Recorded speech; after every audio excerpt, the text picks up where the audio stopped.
हार का असर झारखंड और महाराष्ट्र चुनावों पर नहीं पड़ेगा। साथ ही महाराष्ट्र में उलेमा की मांग पर सचिन पायलट ने कहा कि मांग कोई भी कुछ भी कर सकता है, लेकिन कांग्रेस पार्टी वही करेगी जो न्यायपूर्ण है और संविधान के दायरे में होगा। पायलट साहब, आप तो दूसरी बार आ गए हैं प्रचार के अंदर, क्या देख रहे हैं 7 सीटों में? तो सरकार अगर कॉन्फिडेंट होती तो सारे मंत्रियों को झोंकते नहीं। 11 महीने के कार्यकाल में अगर जनता संतुष्ट होती तो अपने आप वोट डालती।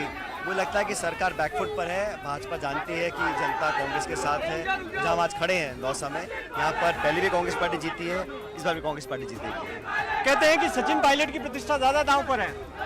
पार्टी चुनाव लड़ रही है, व्यक्ति का चुनाव नहीं है, ये विचारधाराओं का चुनाव है और कांग्रेस का ये हमेशा से गढ़ रहा है। इसलिए यहाँ पर मुरारी जी सांसद बने, विधायक बने। दौसा ने हमेशा कांग्रेस को वोट डाला है। इस बार बैरवा साहब को टिकट दिया पार्टी ने। मुझे लगता है कि अच्छे बहुमत के साथ हम जीतेंगे चुनाव। अभी मुख्यमंत्री कह रहे थे कि जिस ERCP की लंबी चर्चा हो रही थी वो तो 1 महीने बाद में शिलान्यास होने वाला।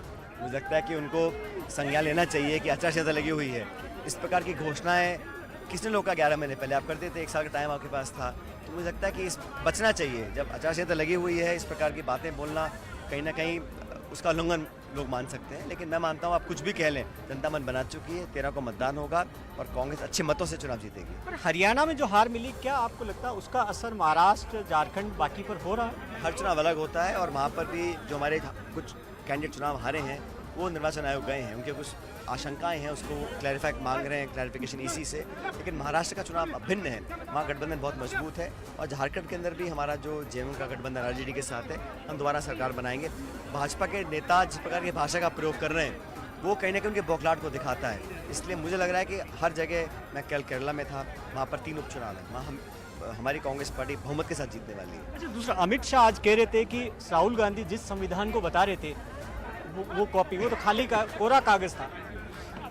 अब उनकी सोच हो सकती है कि उनको कुछ दिखता नहीं उसके अंदर। अम्बेडकर साहब ने जो संविधान बनाया था वो सबसे बड़ा ग्रंथ हमारे देश का है। उसमें अगर आपको कुछ दिखता नहीं है तो उसका मैं क्या कर सकता हूँ, लेकिन उसकी मूल भावना का संरक्षण करना हमारी जिम्मेदारी है।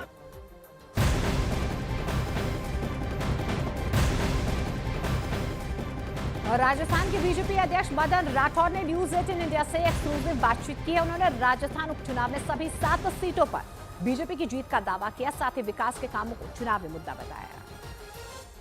सबसे बड़ा मुद्दा क्या आपको लगता है चुनाव का? विकास, और केवल विकास। केंद्र सरकार और राज्य सरकार की तरफ से जो घोषणाएं की है वो विकास से है और विकास के ऊपर जनता का आशीर्वाद मिला है। कांग्रेस आरोप लगा रही है सरकारी मशीनरी के दुरुपयोग का आरोप लगा रही है। कोई सरकारी मशीनरी नहीं, हमारा कार्यकर्ता कर रहा है, कार्यकर्ता का प्यार है, कोई सरकारी मशीनरी नहीं।